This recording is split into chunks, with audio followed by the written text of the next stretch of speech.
pagtuko doon daki Hesu Kristo.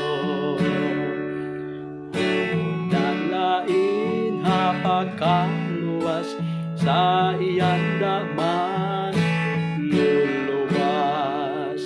Si Kristo daso batu daw maligon hatag sa ligan. Sa hadiman o kahalin sutaw ha matatao tagbalay doon ho bato. Pag umaho mga bagyo hadi gayod o kakayo.